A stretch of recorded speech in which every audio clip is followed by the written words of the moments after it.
تو ظاہر سی بات ہے وہ گھرانہ علمی ہوگا تبھی تو بچے ایسے ہوں گے. یہی بات ہے کہ 6 سال کی عمر میں اعلیٰ حضرت رضی اللہ تعالیٰ عنہ صرف 6 سال کی عمر میں 12ویں شریف آئی میلاد مبارکہ.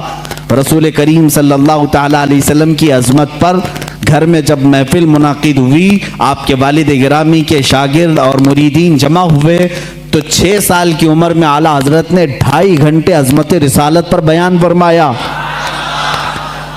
میاں اچھے مقررین کے پسینے چھوٹ جاتے ہیں اگر پوائنٹ ٹو پوائنٹ بات کی جائے، ورنہ لفاظی کرنا ادھر ادھر کی ہانکنے میں تو 6 گھنٹے بھی چلے جائیں گے. علم کی بات پوائنٹ ٹو پوائنٹ کرنا یہ دقت کا معاملہ ہے. 6 سال کی عمر میں جو اپنے نبی کونین صلی اللہ تعالیٰ علیہ وسلم کی ذات پر، آپ کی سیرت پر 2.5 گھنٹے خطاب کر رہے ہیں، وہی اعلیٰ حضرت فاضل بریلوی رضی اللہ تعالیٰ اب کتابوں کی تعلیم شروع کرتے ہیں، عالم کورس. وہی 6 سال کی عمر میں اپنے والد گرامی سے پڑھا. مرزا عبد القادر بیگ صاحب اور کچھ علماء تھے جن کا تذکرہ آیا ہے اعلیٰ حضرت کے اساتذہ میں. زیادہ سے زیادہ کتابیں آپ اپنے والد گرامی سے پڑھتے ہیں. اب اپنے والد گرامی سے پڑھنے کا زمانہ ہے. صرف 8 سال کی عمر ہے آپ کی.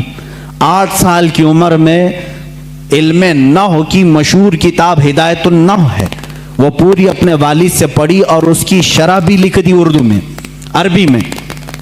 اس کی گائیڈ لکھا 8 سال کی عمر میں. اور جب 13 سال 10 مہینے غالباً 13 سال 10 مہینے کے ہو گئے، آپ عالم بھی ہو گئے اور مفتی بھی ہو گئے. اور اسی دن سب سے پہلا فتویٰ آپ نے دیا رضاعت کے مسئلے پر. سوال آیا تھا، آپ کے والد گرامی نے مسند پر بٹھایا اور کہا بیٹا احمد رضا لکھو اس کا جواب. آپ کی عمر 14 سال کے قریب تھی، 13 سال 10 مہینے کے آس پاس. اس وقت آپ نے سب سے پہلا فتویٰ لکھا. میاں فتویٰ پوچھنے والوں کی عمر یہاں 60 سال کی ہو جاتی ہے، لکھنے والوں کی بات تو چھوڑیں. وہ 13 سال 10 مہینے کی عمر میں پہلا فتویٰ صادر فرماتے ہیں. اس میں دلائل بھی ہیں، قرآنی آیات، احادیث رسول. والد گرامی نے دیکھ کر کے ماتھے کا بوسہ لیا اور کہا آج سے تم مسند افتاء پر بٹھائے جاتے ہو. 13 سال 10 مہینے کی عمر سے لے کر جب تک آپ کی وفات نہ ہوئی اس وقت تک آپ نے فتویٰ نویسی فرمائی. تقریباً 6,000 سے زیادہ فتوے آپ نے ارسال فرمائے. آج وہی فتاوی رضویہ کی شکل میں ہمارے پاس ایک فقہی انسائکلوپیڈیا موجود ہے جس کی 30 جلدیں ہیں، 21,000 صفحات کے قریب یہ کتاب ہے. 250 رسالے اس کے اندر موجود ہیں. 250 رسالے، الگ الگ کتابیں. جو جس طرح کا سوال آیا، عربی میں آیا تو عربی میں جواب، فارسی میں آیا فارسی میں جواب، انگلش میں آیا انگلش میں جواب. جس علم کا سوال آیا اس علم کا جواب آپ نے ارسال فرمایا.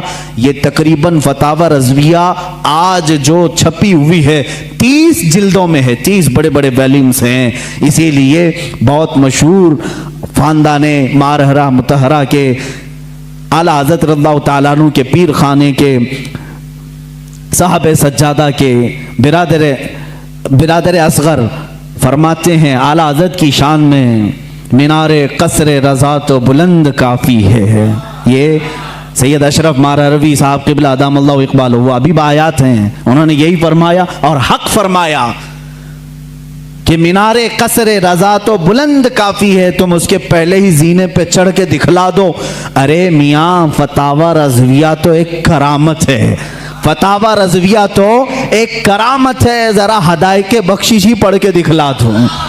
اعلیٰ حضرت کی لکھی ہوئی نعتوں کی جو کتاب ہے ہدایت بخشش، اسی میں بہت سارے لوگ بھٹک جاتے ہیں، پڑھ نہیں پاتے. فتاوی رضویہ تو علوم کا ایک سمندر ہے.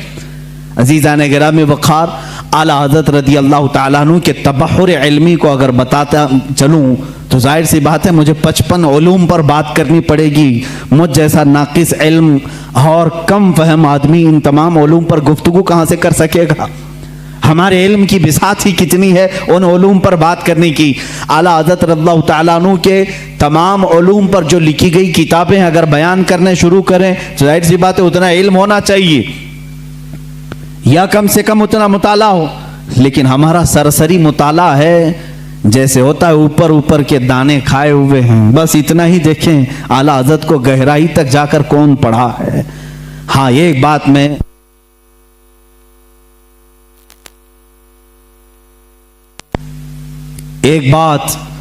میں دل سے کہوں گا کہ سنے ہوئی محبت کرنے والے الگ ہوتے ہیں، اعلیٰ حضرت کو پڑھ کر کے چاہنے والوں کی بات الگ ہوتی ہے۔ پڑھ کر کے جو محبت کرتے ہیں وہ حقیقت میں محبت کرتے ہیں اور ان کا لوہا مانتے ہیں، اور سنی سنائی ہوئی باتوں میں کبھی ادھر آتے ہیں کبھی ادھر جاتے ہیں، معاملات ایسے ہوتے رہتے ہیں۔